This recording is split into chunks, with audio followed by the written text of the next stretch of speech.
Okay, well, welcome everyone, members and guests, to the Royal United Services Institute for Defence and Security Studies, New South Wales, to our monthly lunchtime lecture, and also today to the launch of RUSI New South Wales Family History Research Initiative. I'm really delighted to see so many join us for this special day. I'll say more about our Family History Research Initiative later on, but first let me introduce to you today's speaker, Carrol Miller, who will help us to showcase our Family Research History Initiative and hopefully whet your appetite by sharing with us her research journey, speaking on the topic Researching the Past, Identifying the Mystery Australian WW1 Nurse by official war artist Fred Leist in London in 1919. Carrol is one of our valued members and one of the volunteer librarians in RUSI New South Wales Library, known as the Ursula Davidson Library, located directly across from us in the southeast corner of the Anzac Memorial Centenary Extension. Carrol Miller holds a Master's degree of Arts in History and a Diploma of Education from the University of Sydney, along with librarianship qualifications from Charles Sturt University. With a career spanning over 35 years in girls' independent schools in Sydney, including at MLC Burwood, Kambala, Merredin and Skeggs Darlinghurst, she has worked as a teacher, an academic, registrar and archivist. Her historical areas of interest encompass war and revolution in Europe over the 19th and 20th centuries. Please join with me to welcome Carrol to deliver today's presentation.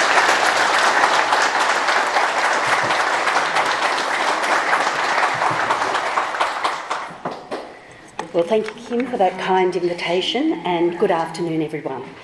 I'm thrilled to have been asked to reprise this lecture, which was originally given to the Western Front Association last year, but today will assist in launching RUSI New South Wales's Family History Research Guide, as Kim has just said, being produced to help families discover the military service of their ancestors through the wealth of archival materials available and also through the resources of the Ursula Davidson Library. In any scenario, it's always a privilege to be able to talk about this wonderful portrait by official World War I war artist Fred Leist, depicting an Australian Army nursing sister of that era, whose identity had been completely lost over time. The research journey to find her identity is an apt example of how we can bring to light the service of an individual, and also how one person's story can illuminate and inform the experiences of many. So, a little background to the painting. The painting was purchased by Sergio Sampati, a member of RUSI New South Wales and a dedicated volunteer in the Ursula Davidson Library, who's sitting right here in the front row. It was purchased from the Moss Green Auction House in Melbourne on the 19th of June in 2012. Perhaps one of the most extraordinary things about the sale was that she had been found on a council clean-up pile by some experienced scavengers who had quite rightly suspected that the portrait may have been of some value. Of course, the painting was in a very poor state of repair at that time. It had numerous old tears and patches. It had adhesive residues, a discoloured varnish layer, and as Sergio likes to tell me, chicken poo was also on the painting, and it was thought to have lain in a shed for some time before being discarded for that council clean-up. But Sergio had the painting lovingly restored across 2 iterations, and of course it's now the wonderful portrait that we see today. In trying to find out the subject's identity, Sergio's early research had centred on looking at histories of Australian Army nursing, looking at various photographs online, and he had taken the portrait to a number of meetings of various historical interest groups to see if anyone could identify her. But of course, the painting could give a number of clues in itself. And these were, well, first of all, her uniform, of course. She was wearing an Australian Army Nursing Service uniform. The second clue, in her rank insignia. So she's got the 2 pips on her shoulder slides there, the rank insignia of a lieutenant, and therefore she was a nursing sister. Junior staff nurses wore 1 pip and held the rank of second lieutenant. The next clue is her ribbon bar. So she'd been awarded both the British War Medal and the Victory Medal, and so this indicated the following things.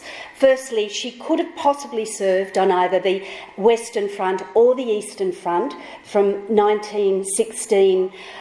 So the clues again. So the ribbon bar with the British War Medal and the Victory Medal. She could have served on either the Western Front or the Eastern Front between 1916 to 1918. She possibly could have also served in a military hospital in the UK or India across the same time frame. But what we do know is that she could not have served at Gallipoli or the Middle East, as she did not have the 1914-15 star. The other clue, of course, which we've already alluded to, is that the portrait had been assigned and dated by the artist. So the artist was Fred Leist, and the portrait had been dated in 1919. So we know then that the subject had to be in London for that time. So where was Leist in 1919? He'd been living and working in London with some success since 1908. And he'd been working as an illustrator with the Graphic magazine. And interestingly, although particularly here at the Memorial, we would often think of Leist's art as his war landscapes. The Australian Dictionary of Biography says that Leist was noted for his studies of handsome women. And I thought I would show you some as I tell you a little more about Leist. The woman in red in the cloak is Dame Nellie Melba. And the woman down at the bottom in black with the green screen behind is Leist's wife, Ada. And I do like the portrait that's entitled 1943 on the far right, which is a munitions worker that he painted here in Australia. But whilst in London in pre-war times, Leist's reputation grew. He was elected as to the Royal Society of British Artists and to the Chelsea Arts Club in 1913, and in the next year to the Royal Institute of Oil Painters. Later he would also exhibit with the Royal Society of Portrait Painters. When war commenced between 1915 and 16, Leist initially worked for the British War Office and His Majesty's Stationery Office, designing recruitment posters. In 1917, as many of you will know, he was appointed in the first batch of official Australian war artists and was attached to the 5th Division AIF as an honorary lieutenant from the 3rd of September 1917 until the 31st of March 1920. So he was still an official war artist when he painted this portrait in London. He was at the Western Front from September to December in 1917 and again from June to August in 1918, this time working alongside fellow artist A. Henry Fulwood. In 1919, he was back in London ready to do the portrait. So, importantly, we do know that the subject needed to be in London and that their war record should reflect that to have had the portrait done. So it was at this point that I offered Sergio to send these clues along with a JPEG of the portrait to the New South Wales Schools Archivists group that I was associated with through my work at the time. I had various scenarios going around in my head, but one was that if the subject could afford to have a portrait painted, then it was likely she would have come from a family of means and may have possibly attended an independent girls' school in Sydney or Melbourne prior to the war. I knew that all of these schools had done extensive research on their alumni, fleshing out their war service, as the schools prepared to commemorate the centenary of Anzac between 2014 to 2018. So I was hoping that one of the archivists would be able to match a nursing alumni with the information and the framework we had, and then that if we had a name, then perhaps the school might have a photograph and we could compare that to the portrait. So, sending that email was the transformational moment in the search, and I must thank two archivists in particular, Prue Heath from Skeggs Darlinghurst, an old friend and colleague, and Beverly Malone from St Joseph's College at Hunters Hill, who both said to me, stop following the military clues, start following the art trail. And Beverly was right onto that, and a search of the Australian National Archives ensued. The search took this form. We had the record search, a name search, least names in there, all records, and then a nice wide range date of 1914 to 1960. And these are the results that appeared.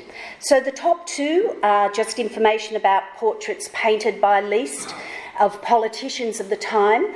The third record down is correspondence between C.E.W. Bean and war artists, including Leist's. And the fourth one we've got says Fred Leist accounts for models. But the fifth item is where we absolutely hit pure gold, and I'll show you an extended image of that. It says, Miss Godfrey, LB, inquires the whereabouts of portrait of herself painted by Fred Leist, titled An Australian Army Sister. So there it was, just waiting to be found. From there it was straight across to the war memorials, search for a person, search engine. You can see there that we've just put the name, the Godfrey LB and her initials in there, and that came across, brought up two records. Firstly, a World War I embarkation roll, and then the nominal roll. Then we moved along and went into the nominal roll and found her name, and you can see it at the bottom, and her name down the bottom there, Leila Bowie Godfrey. So I'd like everyone to meet Sister Leila Bowie Godfrey. Yes, give her applause. But before I go on to talk about her life and service, there was one final step which needed to be done to ensure we had the right person, and that was to go down to the Australian War Memorial and to have a look at the original documents, the letter in the reading room. Besides that document, her letter, I also requested to see the correspondence between Bean and the official war artists, which included letters from Leist, and also Fred Leist's accounts for models, because I was hoping perhaps that had a list of people who had been paid as models, and that might further confirm her identity. The results of that research did help to solidify the identity, and also gave more information about the portrait. Although both the correspondence and the accounts didn't reference her, the accounts letter was actually asking for money to pay models, which I might say the War Museum rejected. But Sister Godfrey's letter itself was pretty compelling, as it described the portrait particularly well and outlined a knowledge of where it would be offered for sale. So here is her letter, with a received stamp of the Australian War Museum at the top, and she writes from 50 Sloane Street, Summerhill, on the 12th of October 1922. Dear Sir, I would be very much obliged if you could send me word of a portrait for which I sat whilst in London during 1919. The portrait was a 3/4 length painting in correct mess uniform entitled An Australian Army Sister. The artist was Fred Leist, a member of the Royal Institute of Oil Painters and at one time official artist with the 5th Division AIF in France. The portrait was painted unofficially, but I understood was to be offered to the AIF War Museum. It was hung as the artist's work in the ROI exhibition in the Prince's Gallery in October 1919, after I had embarked for Australia. My people would very much like to know whether it ever reached Australia. Yours truly, LB Godfrey, AANS. So, that is an excellent description of the portrait, and I know from correspondence between Bean and the artists that there was no extra funds to purchase unofficial paintings. In fact, the War Museum at that time was struggling to even pay for the paintings they'd commissioned. So it's very likely that this portrait was put up for sale in the 1919 exhibition that Sister Godfrey references. Indeed, I was very lucky to be able to follow up on this information when I was in London earlier this year with a visit to the newly opened V&A East Storehouse and their archives there. They held the complete collection of the papers of the Royal Institute of Oil Painters, including their exhibition catalogues. And you can see that here is the poorly cut, cropped, I should say, image of the catalogue for 1919 and also the internal page. There was an artist's index at the back, and it indicated that Leist had exhibited 4 paintings in that exhibition. So I was immediately, trolling through trying to find the paintings to see what they were, and I got to the second last one, which was lot 108, and I did hit pay dirt. You can see down the bottom of the right page Fred Leist at number 108, and I've also, of course, put up a enlargement for you. And so 108 is an Australian nursing sister. There she is for sale for quite the substantial sum of £80 at the time, which was, Google tells me with a quick Google, is the equivalent of £6,500 today. So it was really quite a sum. And some of his other that was the most expensive painting he exhibited there. Other paintings were only about £40, £45, the other ones that he was selling.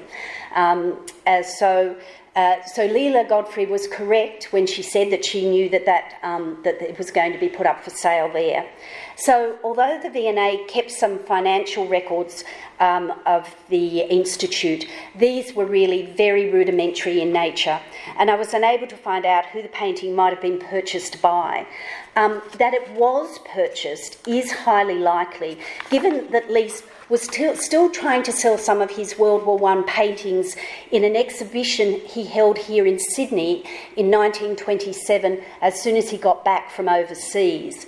I had a look at that catalogue of that 27 exhibition at the Art Gallery of New South Wales, and the Godfrey painting was not in that, although, as I said, he was still trying to sell some of his other World War I paintings. So just one last item time up before I tell you all about the Sister Godfrey's war service, and that is, did the War Museum respond to her letter about the whereabouts of her portrait? And the answer to that is that they did, and quite quickly. On the 19th of October, they wrote, "Dear Madam, with reference to your letter of the 12th of October, I regret to say that we have no information whatever concerning the portrait of you painted by Mr. Fred Leist. To the best of our knowledge, he never submitted it to the authorities in London responsible for making purchases for the Australian War Museum. Should you care to write to him about it, letters addressed to him care of Captain H.C. Smart, Australia House, Strand, London, WC2, or to the Chelsea Club, Chelsea, would, I am confident, reach him. Yours faithfully, Director, Australian War Memorial." Museum. I said the memorial. So I do wonder if she ever did write to Fred Leist, and I'm not sure we'll ever know. So having looked at all the correspondence and the background research work, I would really like to tell you now and share with you all I've discovered about Sister Godfrey and her service. Information gathered from many of the sources that are outlined in the family history guides there that you've been given on your seats, And these include places like the Australian National Archives, the Australian War Memorial and a Trove, just to name a few. So here is her attestation papers, easily obtained as a digital record from the National Archives. The basic information gleaned from these and the embarkation and nominal rolls are Sister Godfrey enlisted on the 10th of May in 1917 as a staff nurse in the AANS. She was 25 years and 2 months old when she enlisted. She was living at Manly at the time, and she cited her father, W.B. Godfrey of the cottage, King Street, East Maitland, as her next of kin. She gave her religion as Presbyterian. So the next page there gives her physical description, which I think is interesting to marry up again with the portrait. She was 5 foot 5 inches, or for those that need that translation in the audience, 165 centimetres. She was 10 stone 1 pound, or 64 kilos. Her complexion was fair, her eyes brown, and her hair light brown. So what do we know about her before she enlisted?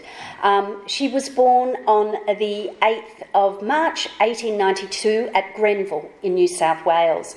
She was the daughter of Walter Bowie Godfrey and Alice Emily Godfrey nee Brown. Walter was born in 1862 in East Maitland and had married Alice in the December of 1891. His obituary references him as being a school teacher in the West Maitland area. Alice was 23 when she married Walter. She'd been born in October of 1868. Sister Godfrey was their first child and would go on to be the eldest of 5, 4 girls and 1 boy. So in her 21st year, in 1913, Sister Godfrey, or Leela perhaps I should call her back then, went to Sydney to train as a nurse. And she did her training at the Royal Prince Alfred Hospital. And the period of training at that time was for 3 years.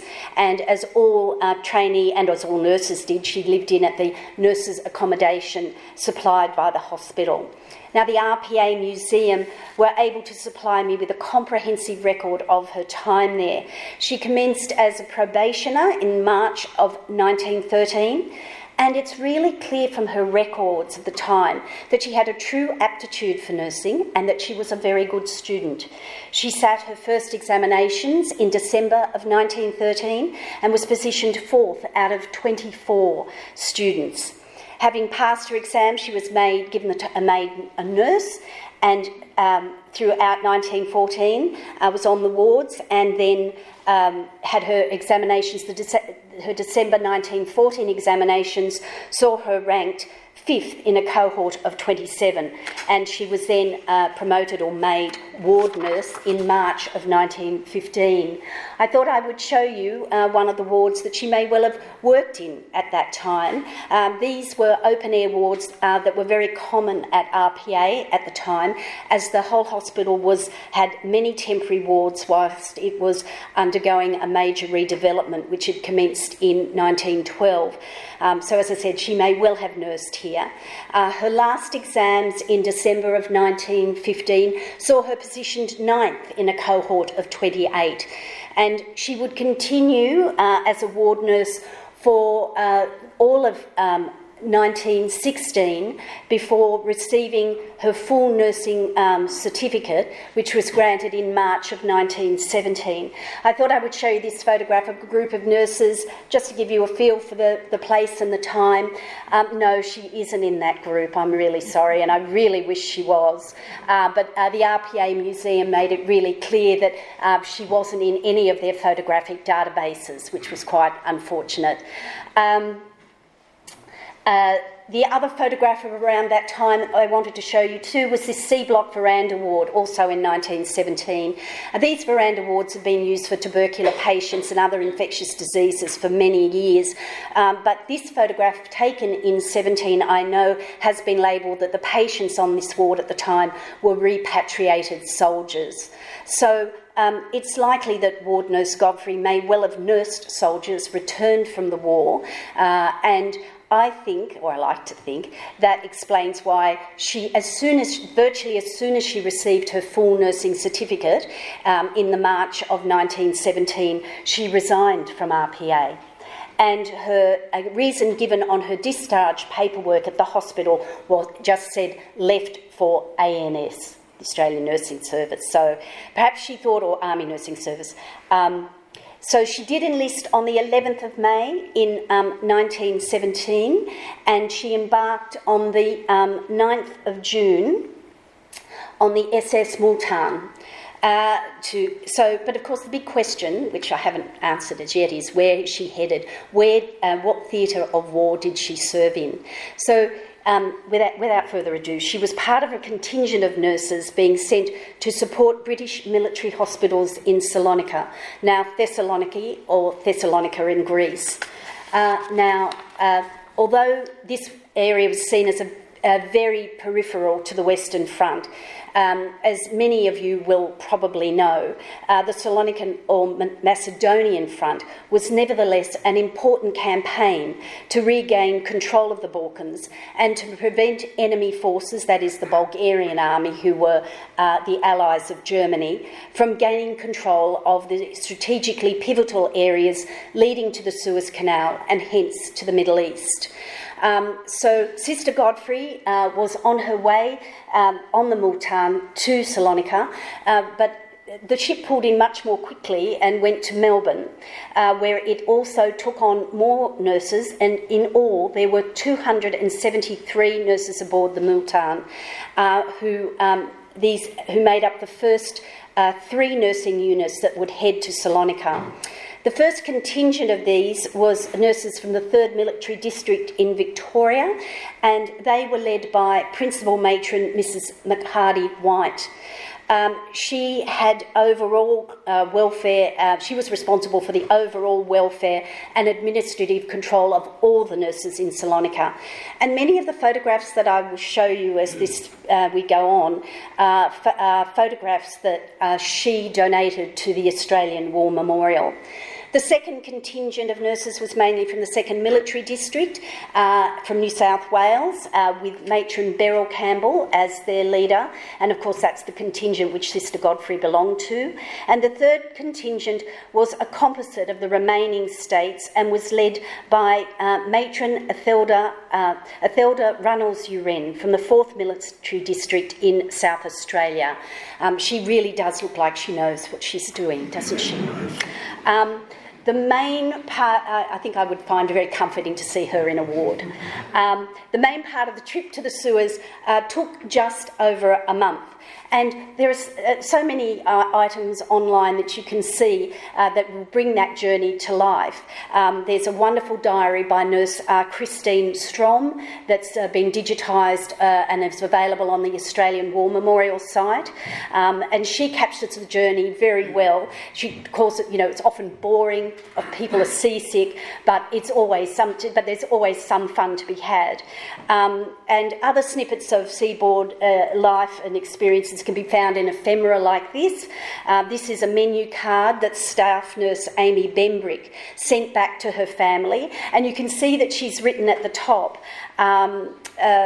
we are not starving yet, as you can see, and they clearly weren't. You can see they've got roast shoulder of mutton with onion sauce and crayfish curry and rhubarb tart, so it was obviously they were well fed on their way. There were the usual traditional festivities at the crossing of the equator, and this photo shows some of the nurses watching these events from the upper decks. Another photograph, and the last one for the shipboard life, is this photograph. Towards the end of the journey, it's believed, and you can see there not only some of the nurses but some of the staff interspersed, particularly at the front of the photograph. So the Multan arrived in Egypt at Port Said, and the nurses were taken to Alexandria and sailed from there to Salonika. And specifically, Staff Nurse Godfrey's records show she sailed on the HMS Osmania on the 12th of August and reached Salonika on the 14th. 14th. And everything went very quickly because by the 15th of August, she had been taken on strength at the 50th British General Hospital, a hut hospital that you can see here at Callamaria. So by the end of August 17, the AANS members made up a fifth of all nurses in British hospitals in the Salonika region. So working in this region meant that the AANS nurses did not attend Australian patients. And reading some of their letters home, you can feel that they felt it quite keenly that they weren't able to nurse our boys, as they often referred to them in their letters. But they did nurse, and with great professionalism, British and Greek soldiers. They also nursed Turkish and Bulgarian prisoners of war. Of these, most were suffering disease, but there were some battle casualties, mostly Greek soldiers wounded fighting the Bulgarians in September of 1918 at the end of the Macedonian campaign. And I know I've already said this, but although it was considered a sideshow to the Western Front, the difficulties the AANS nurses faced in Salonika were very real and substantial. Historians who have written about Salonika have labelled the Australian nurses there as the neglected nurses.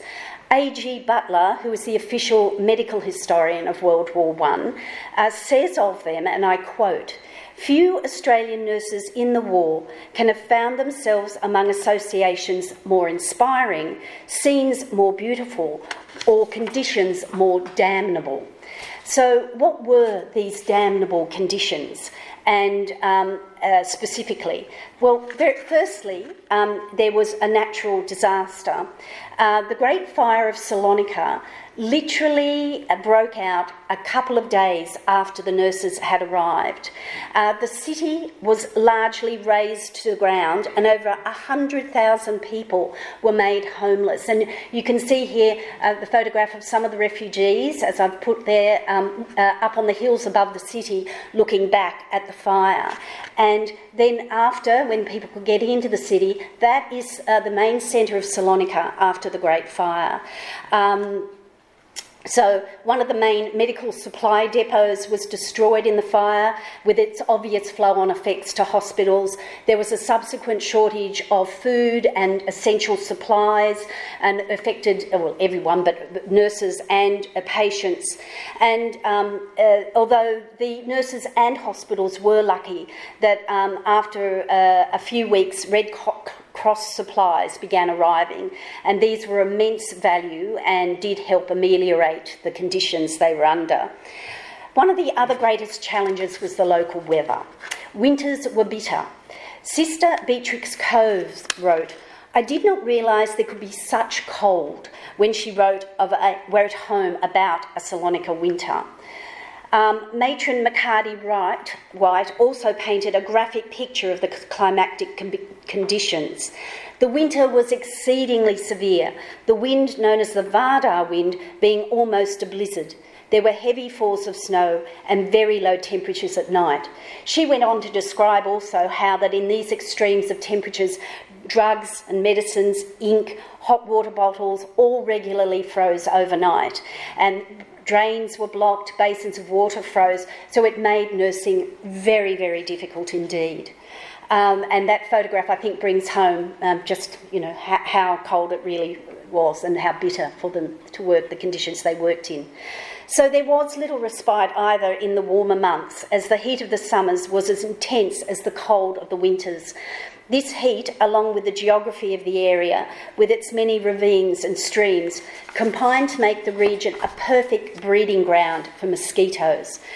Matron McCarty White later reported that most of the nurses were affected by malaria at one time or another, and so malaria was simply endemic. And to combat this, mosquito protection apparel was introduced. And so a mosquito-proof nurse would look something like this, clad in her working dress, huge gloves, rubber boots and a thick veil, making it incredibly difficult to move and nurse.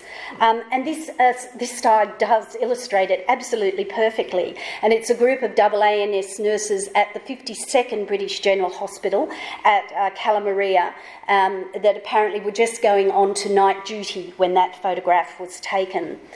A narrative from staff nurse Lucy Armstrong in the papers of medical historian Butler vividly recalls these precautions.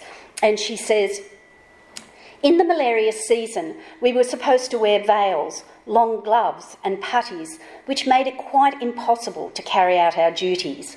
When men were riggering and vomiting all night long, we just had to do away with the precautions and run the risk of being bitten with mosquitoes." And so it is no wonder then that by August 1918, a year since their arrival, 45 nurses had been sent back to Australia from Salonika and another 14 were waiting to go, all mostly on the grounds of ill health. Fortunately, although many sisters suffered greatly from malaria and dysentery, in total 75 were sent back. Only one was lost to the disease, and that was Sister Gertrude Evelyn Munro. Sister Munro died on the 10th of October, that's her on the left in the photograph, in the 10th of October in 1918 at the age of 36 years. She died of a combination of pneumonia and malaria, and she was buried with full military honours at the British War Cemetery in Salonika. She is pictured here with Sister Amy Christie, and the photograph was probably taken at the 60th British Hospital. So, how did Staff Nurse Godfrey fare against all these privations? Her casualty form active service record tells quite a story. She nurses for the first 5 months at the 50th General Hospital, without incident. And I just show you a few photographs of the hospital. I love this one in the dugout with the nurses obviously gleefully trying it out.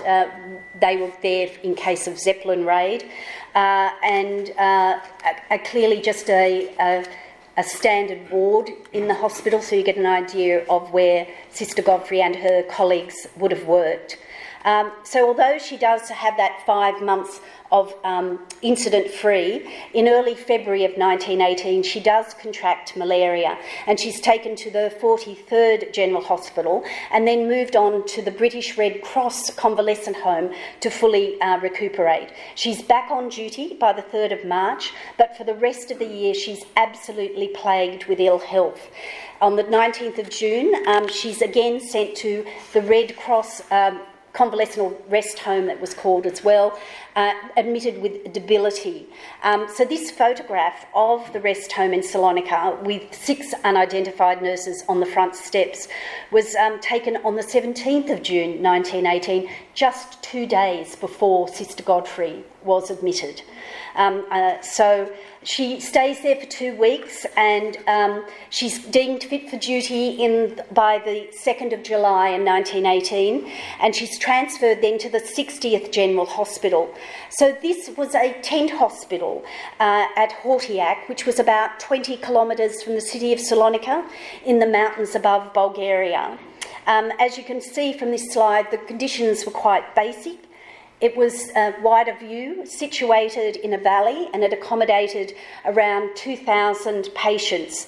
Most of the cases dealt with were of malaria, blackwater fever and dysentery, but a few surgical cases were also held or covered.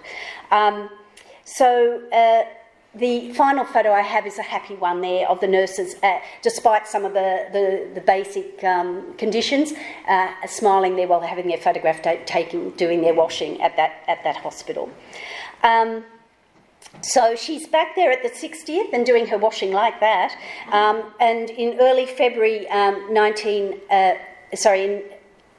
she's back there. Sorry, I've just gone. August and October, she contracts malaria again whilst at the 60th. The latter episode on her service card is described as malaria R, or reoccurring, which I believe, so it does stand for that word of reoccurring. And now I'd just like to show you that this is her casualty form, and I don't expect you to be able to read it, but you can just get a general impression of the enormous amount of illness that she did have over that year. In between times of the malarial illness, about halfway down, you can see that she's has had influenza, and she is transferred back finally back on duty after the third bout of malaria on the 5th of November to the 60th again. To the 50th General Hospital on the 2nd of in November. So the other thing that you will be able to perhaps see, and I'm going to say it's the second last entry there, is entered on the 26th of the 12th, 1918, and it says that she's admitted to hospital on the 26th, so Boxing Day, with influenza and something they put in brackets called Burns face. So what happened to Sister Godfrey? So the answer to that is quite an unusual story. On Christmas Day 1918, an accident did occur at the 50th British General Hospital, but not in the wards, rather in the mess. So staff, including Staff Nurse Godfrey, were at Christmas dinner, and I like to think, and I think you would, that it must have held a special significance for everyone. The armistice had been in place for 6 weeks on the Western Front and for several weeks longer in Salonika. And certainly everyone was joyous and looking with hope to the future. And I think there may have been plenty of Christmas cheer and perhaps a little bit too much alcohol consumed on that day. So that at dinner, as was traditional and is traditional, the plum pudding was soaked in brandy and lit, and Staff Nurse Godfrey was injured as a result. Yes, and she did have to write a report, a full accidental or self-inflicted injury report, and this is what she wrote for hers.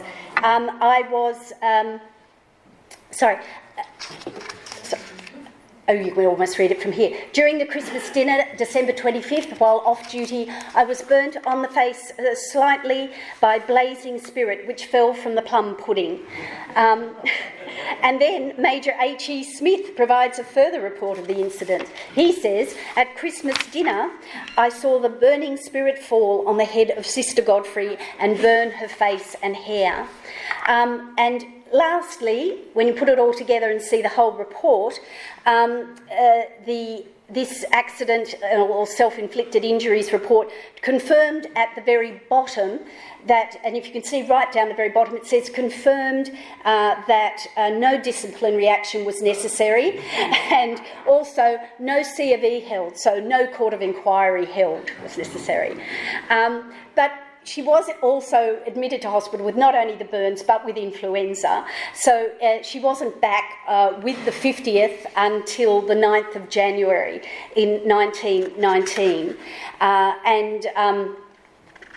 You can see the next page of her record, the large bit of writing there. It states that certifies the injury Burns face did not occur whilst in performance of duty. Neither she nor any other person was to blame. Certified by Base Commandant on the 18th of the 1st, 1919. So everyone's off the hook about that. But the important thing about this sheet on the record as well is that you can see that staff nurse at the top is crossed out and sister has been put in place and in red. And you can also see this is true for the next page of her record, where you've got, but also the temporary in red has been put there. So So there's been a temporary promotion at some point in late 1918 or early in 1919 that's not officially recorded in any of the lines of the document. So she is now, though, Sister Godfrey. And so as this record goes on to say, she sent to the UK for the first time on the 14th of February in 1919 and reports to AIF HQ in Horse Ferry Road on the 25th of February. And on the 3rd of March, she's attached to the 3rd Australian Auxiliary Hospital, but not for long. She's unusually, well not, I think a little unusually, granted education leave, and you can see that in the large section in the middle there. And she's granted leave to go and study with pay and subsistence fees of £4 per week to study at the Battersea Polytechnic in London. So here it is, the Battersea Polytechnic. It's a photograph of it when it opened in 1894. It would evolve into the University of Surrey and move to Guildford in the 1960s. But back in that day, it had departments which covered subjects on mechanical engineering and building trades, electrical engineering, physics, chemistry, art, music, and what they called in their brochure women's subjects, domestic science training and domestic economy. And her record does say she goes to study domestic economy. I suspected this was the only subject open to women at the time, but a visit to the University of Surrey archives in March this year explained this whole situation far more clearly. In looking through their materials, I found the annual report of the principal of the Polytechnic for 1918 to 1919, and this especially mentions and outlines courses they offered during the summer months to members of, how they put it, the American and colonial forces. And there is the photograph of the page, and indeed the Polytechnic made special arrangements with the educational authorities of the colonial American forces to be able to offer men, officers and nurses the opportunity to study suitable subjects pending their repatriation. And you can see down the left there the names of all the courses: domestic science at the top, sanitary inspectors and health visitors work, and you can read the rest for yourself. But the table in the document shows the numbers who attended each course from each specific national force, and Australians made up more than half the number of total students enrolled. And indeed, Australian nurses undertaking the domestic science course were the second largest number in a single course, only pipped by the 11 men and, note, 4 women who were, I thought, wonderfully doing the sanitary inspectors course from the Australian troops. So this pre-war slide was taken of female students studying domestic chemistry in a lab at the Polytechnic, and it gives a clear idea of the types of classroom that Sister Godfrey might have been in, and also the uniform that the female students were asked to wear when they undertook that course. And similarly, the same can be seen in this slide of the library. Now, this is it was taken in 1925, so a little bit after Sister Godfrey was there, but I think it also got the sense that was highly staged for a prospectus of some sort. They all look far too intense and working far too well, but it does give a sense of where she was and where she might well have studied and worked. Other clues to her student experience I found in the 1919 Student magazine, and the Domestic Science Economy Department ran a debating society. They also had a hockey club, they had a common room, and the Polytechnic itself had held a fete that year with refreshments, a boat race, a cricket match, and what they said was a display of baseball by the American students, which they described as quite a new spectacle for everyone. So I like to think that this period of time for Sister Godfrey was not only one of, study, but had some fun and enjoyment in there as well, after the privations that she had in Salonika. I believe it was probably during this period also that she had time to sit for the least portrait. How their paths crossed, we will probably never know. Leist clearly had the idea of painting a portrait that he would try to sell on spec to the Australian War Museum. Perhaps he asked at AIF headquarters if a nursing sister was available to do a few sittings, and they suggested Sister Godfrey, who was on study leave, or perhaps their paths crossed in a completely different way. In any event, her study leave was cut a little short on the 8th of July, and on the 12th of that month, she was promoted substantively to the rank of sister. And on the 23rd, she was attached once again to the 3rd Australian Auxiliary Hospital in Dartford. And once again, you can get a sense, and as I've been doing all the time, just showing you a few photographs of where her and her colleagues would have worked. A ward there. And the third photograph I'm going to show you is one that I hope you like. I couldn't resist picking it because this, given Sister Godfrey's Christmas story, because here's the Christmas dinner at this hospital in 1918.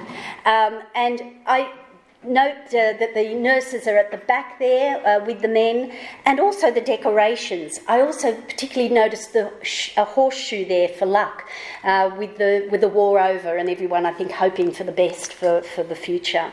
So she nursed here until she embarked for Australia on the 9th of August 1919 on the SS Ceramic. And she arrived back in Australia, as her records clearly show here at the top, on the 3rd of October in 1919. And she was discharged from the 2nd Military District on the 29th of January in 1920. Now you can see from the War History Index the medals she was awarded. And I have to say, when I first looked at this page quickly, my heart sank as I saw the stamp for the 1415 star, which the nurse in the portrait clearly did not have. But closer inspection will show, and you'll all have to peer closely, but the star has two letters in there which say NE, which of course stand for no entitlement. So she didn't receive that. And of course she was awarded the British War Medal and the Victory Medal, and they are numbered and initialed there, exactly as depicted in the portrait ribbon bar. So a couple of other documents for her passing. So here is her very messy demobilisation paperwork. It confirms that she will be residing at Sloane Street, Summerhill, and mentions her father there. She has, it says, partway down, about halfway down, have you promise of employment? So she answers no to that.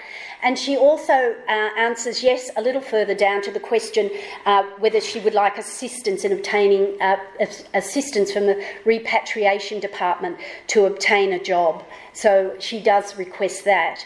Her medical papers at the time also indicate that she was still suffering the effects of malarial infection, and a doctor estimated that she had a reduced work capacity of around 50% from her pre-war levels. That same doctor advised on the medical documents that her health would gradually improve over time. The other lovely document there is the Australian Army Nursing Service Appointment Certificate.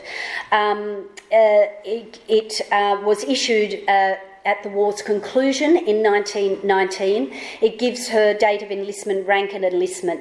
And the second paragraph, which I know is hard to read, and I'll read it to you, it says, "You are directed diligently to discharge your duty in the grade of staff nurse or any higher grade to which you may be promoted." And I believe she certainly did this, as did all the nurses in Salonika.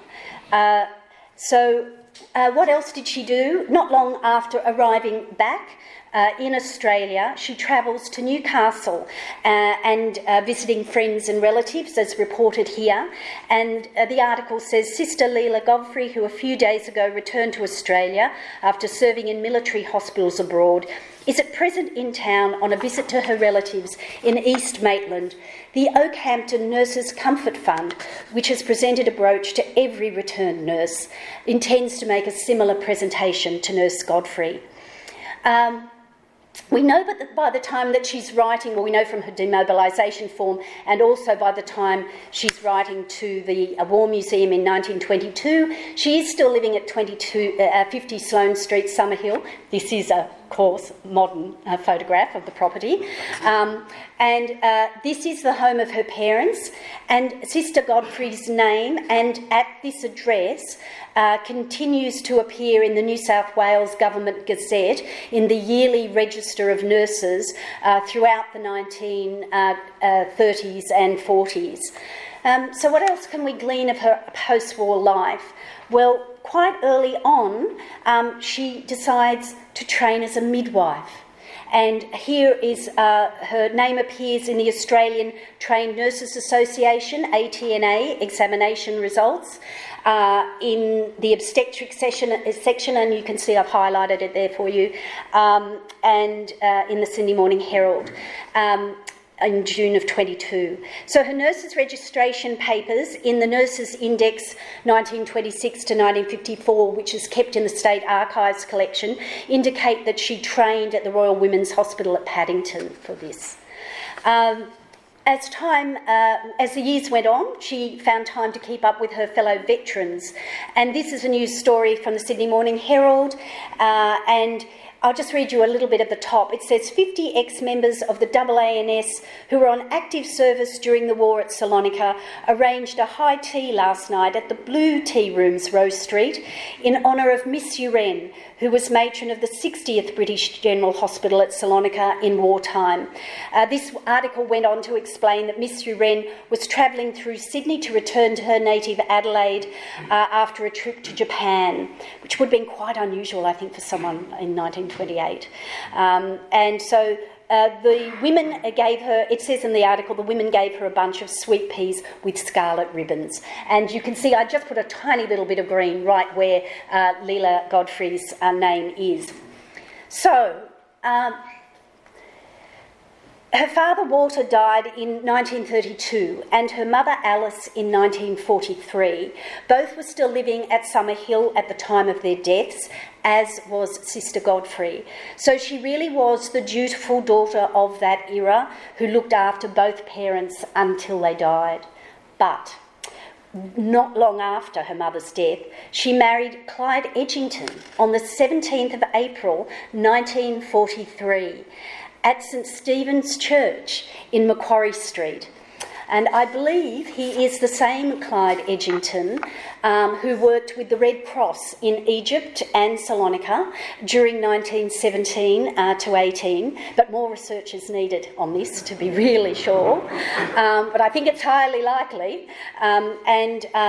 Leela was 51 at the time of her marriage and Clyde 12 years older, and they lived at 61 Cumberland Avenue, Coleroy for most of their married life.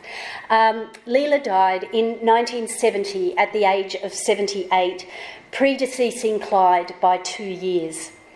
So that draws to a close what I know of her story. A story, I hope, which has not only illuminated her service, but that of many of the AAN nurses who served in Salonika. I've also just popped there a little reading list, if you're at all interested, on their experiences. So thank you everyone for your attention this afternoon.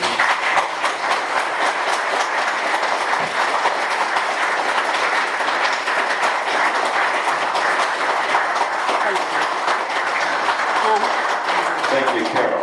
We now have time for some questions.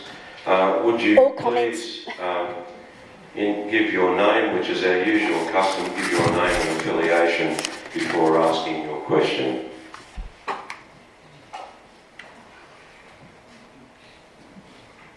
Oh, sorry. Oh, of course. I know this man. His name's Paul Simmons. He always asks a question. Serial questioner. He is a serial questioner.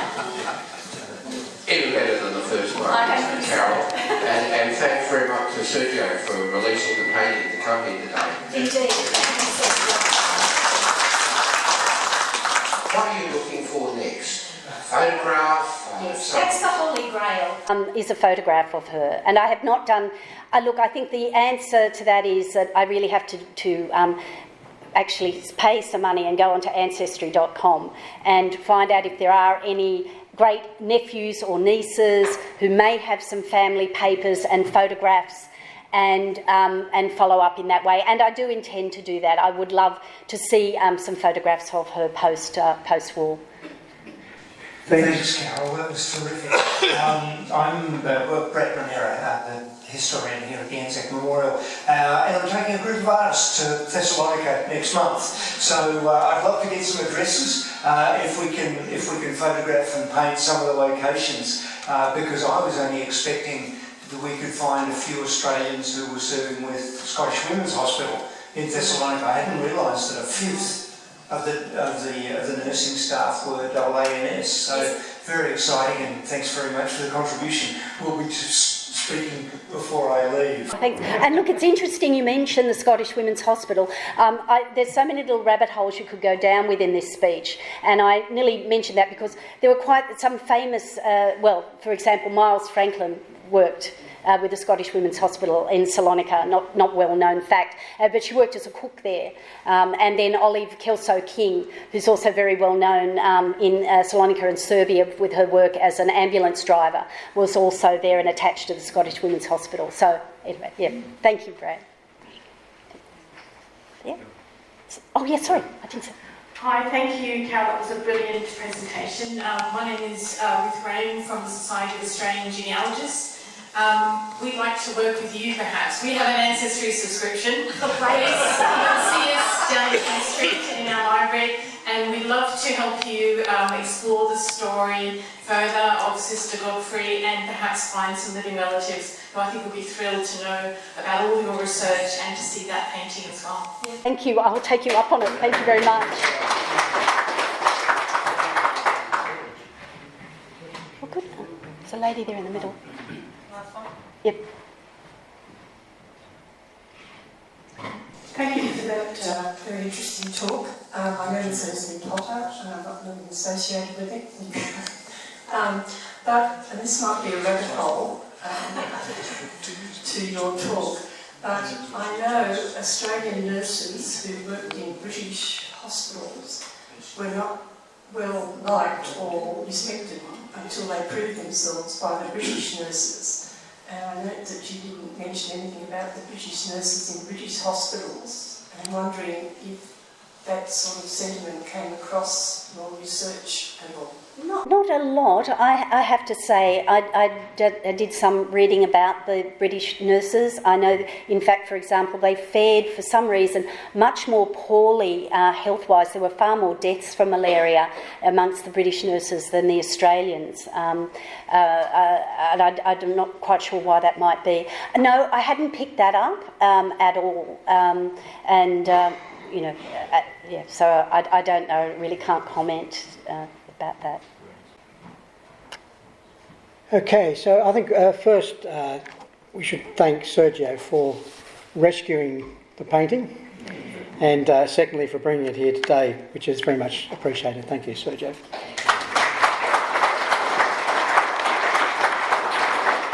Next, can I thank you, Carol, for sharing your fascinating research journey with us, for unravelling the mystery and bringing to life the story of a discarded painting and the remarkable story of service of one woman, Australian World War I nursing sister, now with a name, Sister Leila Barry Godfrey, one of many who served and sacrificed so much in the service of our country.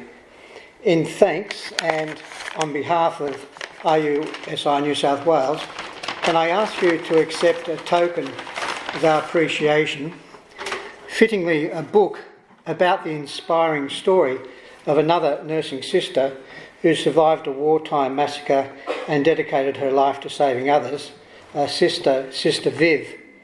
The story of a 26-year-old Army nursing sister, Vivian Bullwinkle, who miraculously survived the massacre of her colleagues on Raji Beach at Banker Island in the Dutch East Indies, now Indonesia, during World War II. So please join with me again to thank Carrol for her contribution.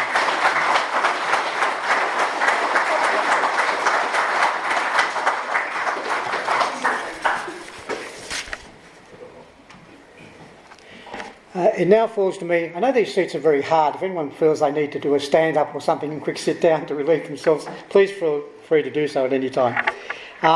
It now falls to me to launch the RUSI New South Wales Family Research Initiative. You will have found on your seat when you arrived today a family history research guide and a research request form, which from today will be made available to visitors to our library should they require assistance to research their family members' service history. And from today, it is also available electronically with links to other resources on our website. Many people who visit our library are keen to share their stories about family members who served in Australia's military services and are interested to learn that the Ursula Davidson Library has one of Australia's best collections of military books readily on hand to enable them to find out more about what their family member actually did during their period of service. This led us to consider what more RUSI New South Wales could do to meet this interest. And so today we launch our Family History Research Initiative.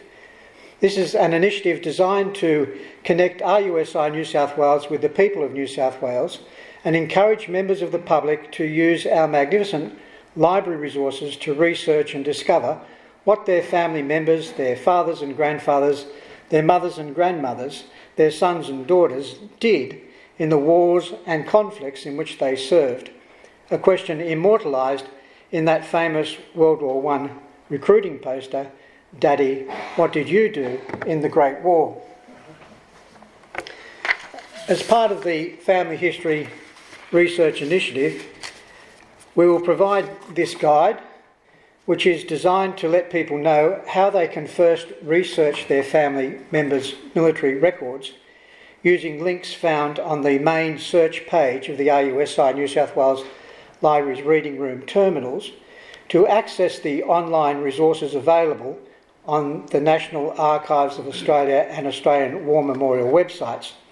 Then hopefully, having identified the unit in which the veterans served, direct them to the library's catalogue to help them find the relevant unit histories and other resources held by RUSI New South Wales in the Ursula Davidson Library, where they can find out where the unit saw action and some of the experiences of the men, including in some cases information about the activities undertaken by their specific family member.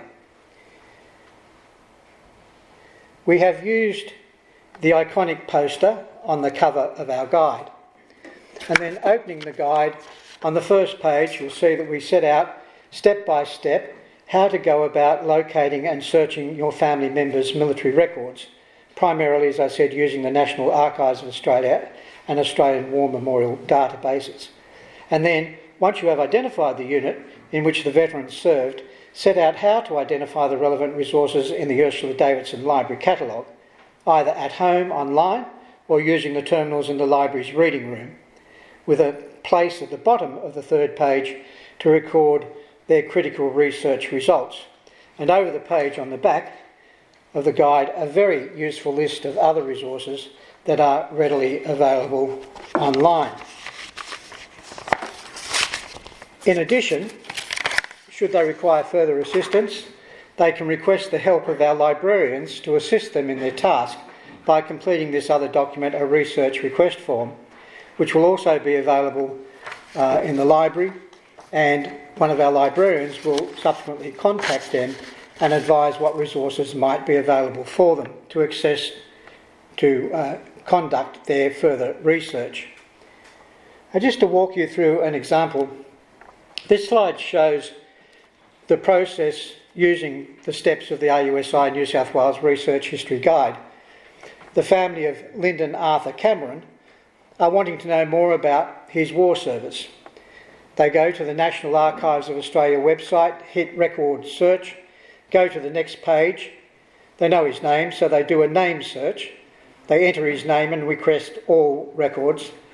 They hit search, and it produces 2 hits for Lyndon Cameron, one for 1939-48 and the other for 1937, circa 1946. They know both entries refer to him because they can see his correct birth date on both entries, the 17th of March 1918.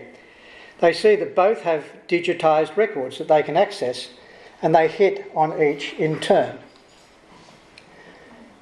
They find that the entry for 1937, circa 1946, are his attestation papers for his service in the militia forces, and that he discharged on the 3rd of November 1939 in order to join the Australian Imperial Force.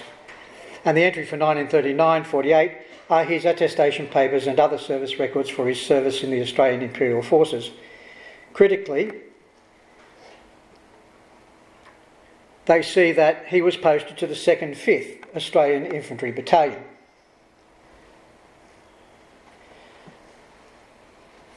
They would like to find out more about his service, knowing the unit in which he served. They could have searched the library catalogue to see what holdings we have, but here they have asked our librarians to assist, and they have completed a research request form. Our librarians identified All the King's Enemies, a book first published in 1988, a history of the 2nd 5th Australian Infantry Battalion, that endeavours to portray the life of the unit throughout the 6 years of the Second World War. Looking to that, they can learn what Lyndon Cameron would have experienced, the transition from war to peace, from the first gathering at the Royal Melbourne Showground, then hopping on a train and in train to Puckapunyal, piped in by the Victorian Scottish Pipe Band, training with, quote, no rifles, no uniforms, no equipment, not enough officers and few NCOs, unquote. Then to Palestine, on to Libya, to Bardia, where the unit saw its first action, and Trebuk. Then to Greece and Crete and the subsequent withdrawal, those that got away, and an insight into the life of those who endured captivity as POWs. Then with no respite to Syria, to Ceylon, then back to Australia, before being deployed again, this time to New Guinea. However, in this particular case, not only will they discover the general story, but they will be rewarded with a number of photographs of Captain Lyndon Arthur Cameron, including one with D Company waiting for 0 hour for the attack on Mount Tambu, and another on the way from Mount Tambu, being assisted to the advanced dressing station after being wounded in the attack. They can read his citations for the award of the Military Cross, which was made to Lieutenant Cameron for the action at Crystal Creek, and afterwards for the award of the Bar to the Military Cross to newly promoted Captain Cameron for outstanding leadership and personal courage in the WEWAC campaign. I'll close the launch of the RUSI New South Wales Family History Research Initiative with an extract that I read in the foreword to All the King's Enemies that was written by the unit's regimental medical officer, because I think it in many ways encapsulates what we are trying to achieve with this initiative. He wrote, "Sadly, there seems to be a tradition amongst frontline troops of recalling events when talking to their mates, but seldom doing so with their own families. These families will now be aware of the tribulations that face their menfolk throughout the 6 years of war. In our small way, we too hope that we can connect with the people of New South Wales, the families of service members, and help them access our resources so they might discover more about what their family member did in time of service and be aware of the tribulations faced."